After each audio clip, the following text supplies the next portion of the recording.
Hello everyone. I'd like to share a message of hope from my heart to yours, and I thank you kindly for your attention. It's now been over 3 weeks since the unthinkable has happened.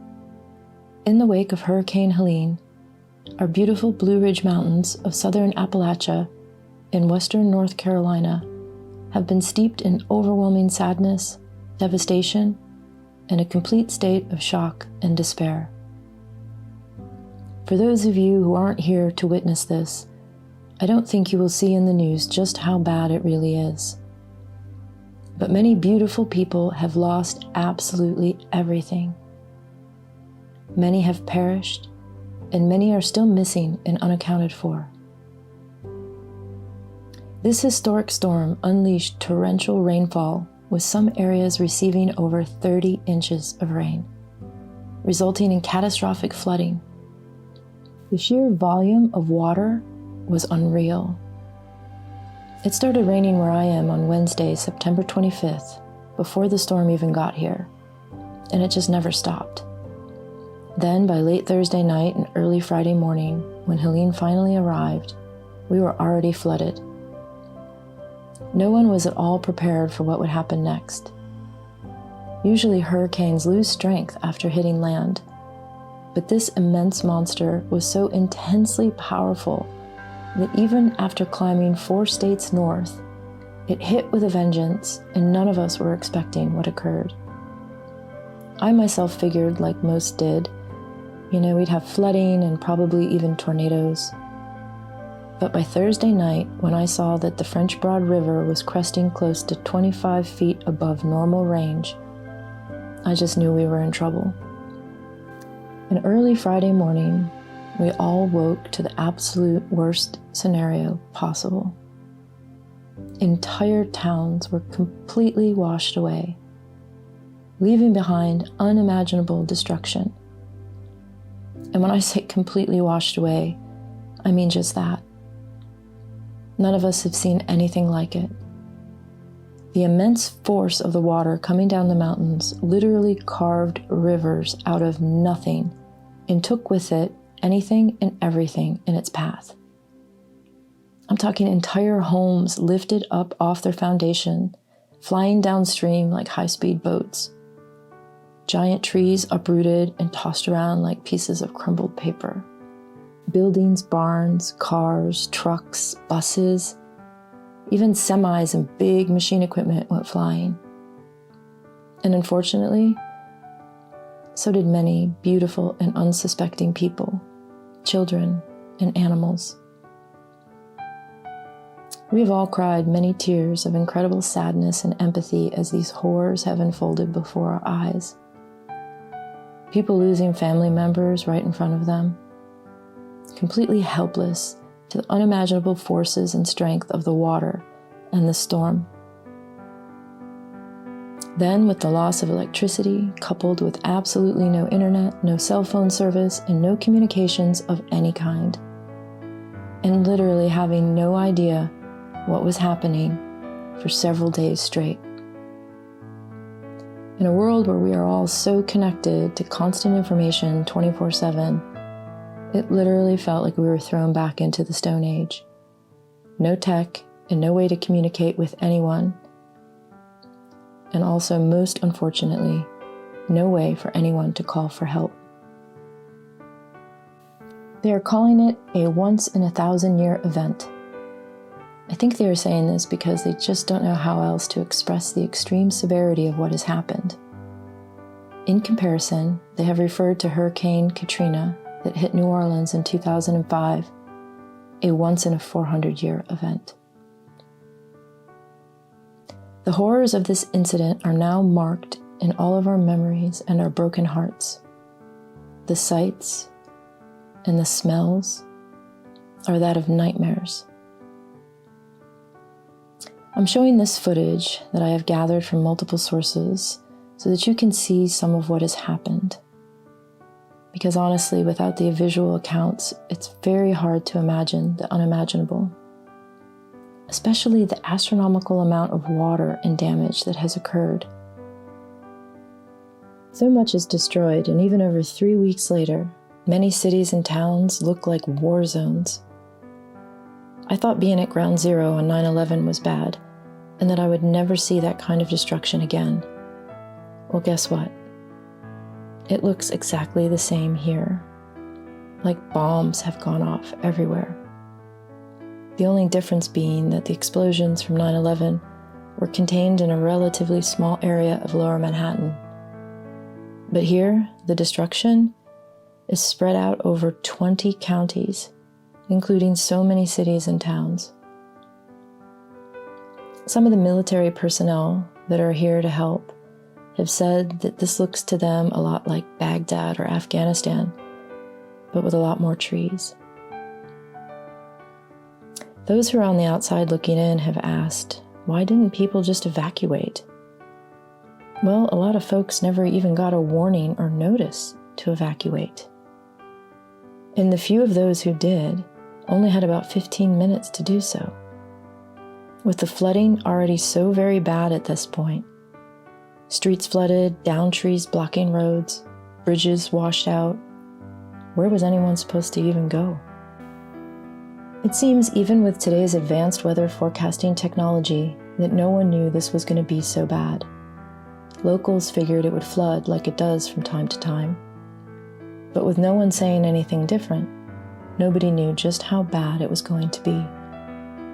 I've lived on the Gulf Coast of both Texas and Florida and have been in many very bad hurricanes throughout my life.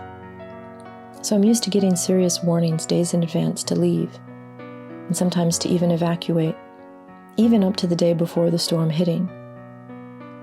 Most of the time, we'd be told if you don't leave, you're on your own. But I personally don't know of anyone who got any such warnings here, including myself. I was glued to a very well-known storm chaser and tracker on YouTube named Ryan Hall Y'all.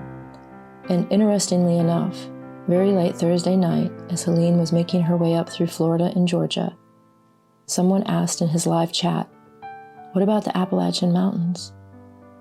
To which he replied, "If I was there, I would run now and fast." And boy, was he right. The few folks I've seen on social media who said that they did see or get some kind of an evacuation notice, they said it was already too late to get anywhere. Everything was flooding and most places had no way out. Unlike any hurricane I've ever seen in Florida or Texas, where everything is flat, these mountains bounced around this storm like a very bad dream on steroids. And all that water, rushing down from the tops of mountains, rivers, creeks, and lakes, massively expanding and overflowing unlike ever seen before. Several dams broke or even let loose, taking everything along with it at unholy speeds and forces that are almost incomprehensible. Then there were the avalanches, mudslides, and rivers literally forming right in front of your eyes, taking everything in their path with them. The mountainous terrain mixed with utter destruction has made recovery efforts very challenging, to say the least, with so many people missing and others found up high in tall trees, on rooftops, deep under piles of debris, packed under massive amounts of mud, and even many bodies washing up on the sides of rivers and in lakes and other unthinkable places. And then there were so many that were still alive but stranded without food, water, or shelter, or any way to communicate where they were and call for help. And that went on for many days. But thanks to the love of so many caring souls who have come here from all over our beautiful country to help in the recovery, it has been an immense spark of comfort and hope. People helping people. This is what it's all about. In times like these, we are quickly reminded that we really do love one another, and no matter who you are or what you believe in, regardless of your race, creed, culture, religious, or even political affiliation, we do everything we can to help one another like family. This is also what I witnessed on 9/11. In New York City, which is one of the most diverse and densely populated places on the planet, a true melting pot and again, everyone banded together to help one another, without judgment and armed only with love.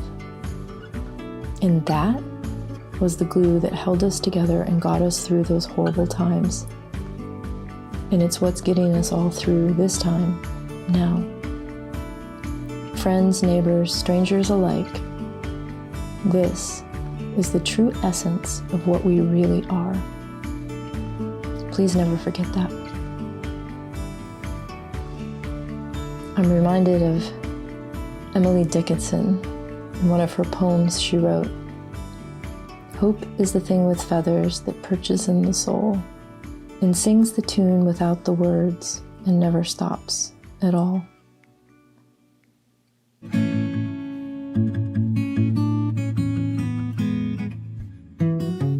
These beautiful mountains are more than just a landscape.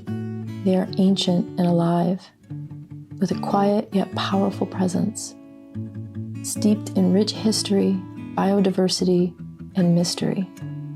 The Blue Ridge Mountains in southern Appalachia are home to over 4,000 species of plants, waterfalls that flow like whispers of the past, and a resilient culture preserved by generations of Appalachian people. This land has a mystical energy woven into the fabric of its forests, streams, rivers, and the very rocks beneath our feet. While the devastation is immense, the spirit of this region and its people remains unbroken. Like many, my connection to the land runs deep.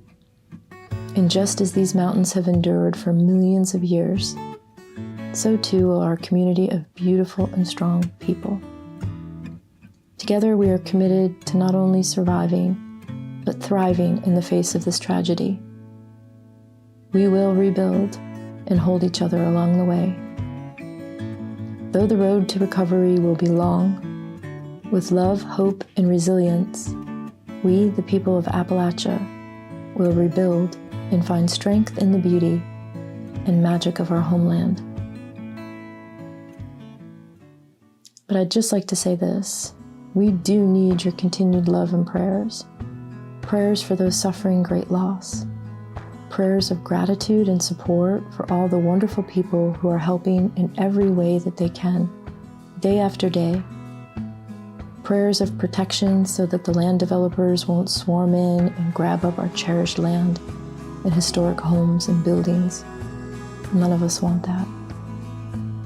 And prayers for all of the survivors, not just here, but for all those hit by Helene in eastern Tennessee, South Carolina, Georgia, Florida, and all of our beloved folks out west battling terrible fires and flooding, and anyone affected by these awful storms and disasters.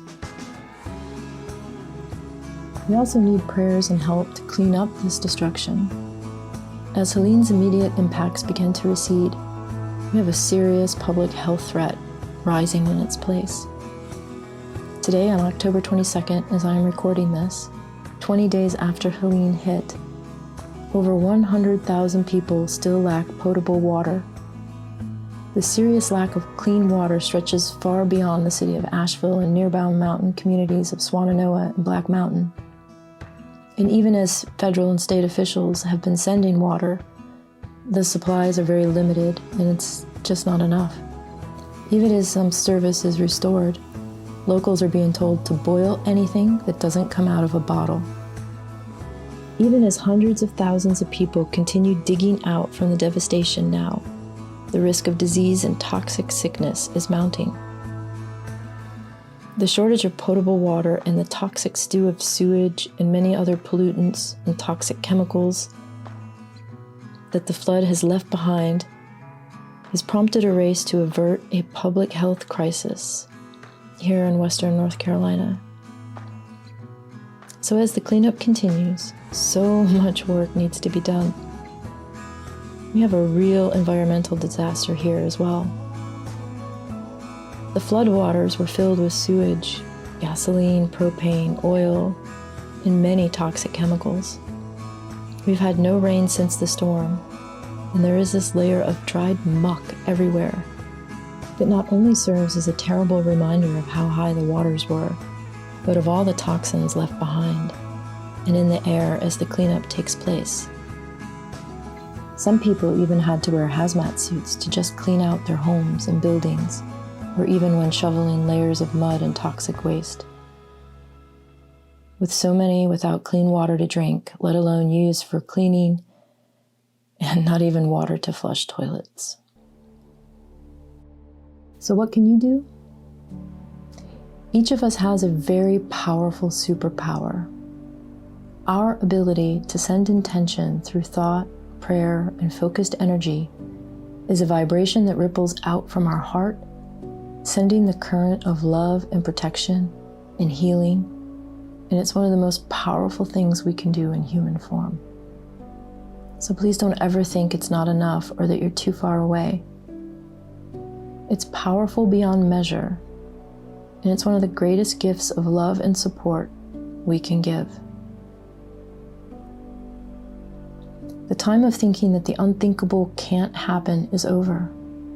Southern Appalachia just got hit with what was never thought possible, and it will surely go down as one of the worst natural disasters ever recorded in U.S. history. In these times, anything is not only possible, but it has changed from a what if to a when. So please, I beg that you be mindful of this serious wake-up call. It no longer matters where you live in the world. You are not immune. This is not meant to put you in fear, but to urge you to step into your power now and get your house in order.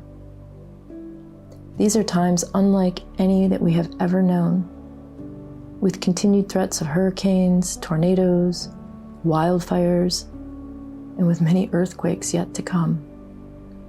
Natural and unnatural disasters are and will be common occurrences for everyone. And it's not just disasters that are an issue. We have several other factors to be mindful of as well. The sun is in solar maximum now until the middle of 2025 and has been shooting off X-flares left and right. There are several places at war around the world, and even cyber-related threats are imminent. Even the unfortunate divisions within our own country can create civil unrest. All of these things could potentially take down our grid and communications, and this reality is something everyone should be prepared for. Stand strong in your own power, and please get your house in order. Do this without fear or being in a state of panic.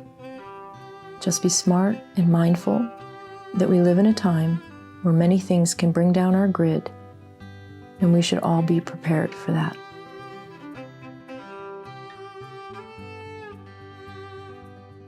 My name is Tanya, and I moved to the mountains of Western North Carolina 17 years ago, after these mountains literally called me to come here.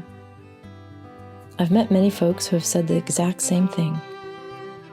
The magic and ancient memory held in the water and the quartz of these mountains helps us to heal and remember what we have forgotten. Only after moving here I would discover that I have an ancestral connection to this area as well, which has only made my love for this land grow stronger.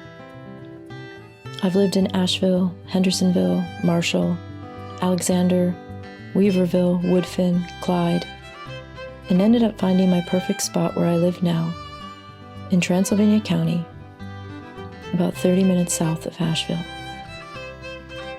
It's called the Land of Waterfalls here because we have over 250 in this county alone. To say that this land is special is a massive understatement. And for those of us who call these mountains home, we do so because of its magic and our love of nature. Across the Blue Ridge Mountains to the Allegheny.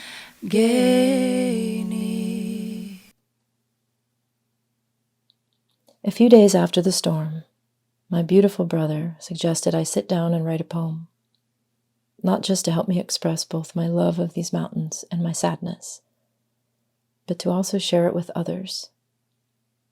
So I'd like to read it to you now. I'm calling it Beneath These Ancient Mountains' Tears. The skies broke open, fierce and wild. Helene roared upon our hills, a torrent born of wind and rain, unleashing chaos in the stills. The rivers swelled, the hollers wept, our mountains bowed beneath the flood. Towns erased, homes torn away, once thriving lives, now lost in mud. Yet in this land of ageless stone, where roots run deep and whispers grow, we feel the pulse of something more, a magic only we can know. For in the quiet of these blue-ridged hills, where emerald trees once danced in light, the heart of Appalachia beats strong, with love that shines through darkest night. The ancient earth that cradles us, she mourns yet holds us close and tight. She sings of healing in the storm, of courage rising, pure and bright.